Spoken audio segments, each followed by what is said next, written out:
আসসালামু আলাইকুম। আমার ফেসবুকে যারা আছেন আপনাদের সবাইকে শুভেচ্ছা জানাচ্ছি। আপনাদেরকে একটা গুরুত্বপূর্ণ জিনিস বলতে চাচ্ছি। আমি সরকারে আসার আগে এবং এর পরে বহু মানুষ আমার সাথে ছবি তুলে রিকোয়েস্ট করে, অনেক করে ছবি তুলে। সরকারে আসার আগে এমনও হয়েছে, বহু প্রোগ্রামেও গিয়েছি, অনেকে ছবি তুলেছে। এখন আমাকে কেউ কেউ জানিয়েছে এই সমস্ত ছবি দেখিয়ে কেউ কেউ অবৈধ সুবিধা আদায়ের চেষ্টা করছেন এবং কেউ কেউ নাকি বিভিন্ন কথা বলে চাঁদা আদায়েরও চেষ্টা করছেন। এগুলো আমি শুনেছি, সত্য মিথ্যা জানি না। আমি এটা তীব্র প্রতিবাদ করছি। যারা এই সমস্ত কর্মকাণ্ড করছে বা করার চেষ্টা করছে, আপনারা তাদেরকে পুলিশে ধরিয়ে দিবেন।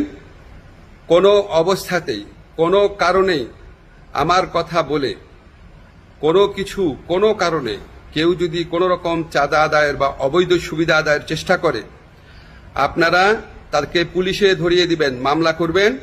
মামলার কপি আমার ফেসবুকে পাঠিয়ে দিবেন, আমার যে ফ্রেন্ডদের পেজ আছে সেখানে পাঠিয়ে দিবেন, এবং অবশ্যই আমি চেষ্টা করব এটার বিরুদ্ধে ব্যবস্থা নেওয়ার জন্য। আমি বা আমার সরকারের কেউ কোনো রকম অবৈধ কাজের প্রশ্রয় দিবে না। এই সমস্ত কাজ যারা করার চেষ্টা করছেন বা করছেন তাদেরকে আমি কঠোর হুঁশিয়ারি জানাচ্ছি।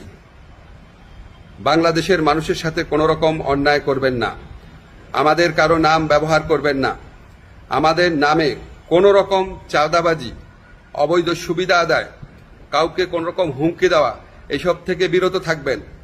আমরা জানতে পারলে উপযুক্ত আইনগত ব্যবস্থা গ্রহণ করা হবে। সবাই ভালো থাকবেন, সুস্থ থাকবেন।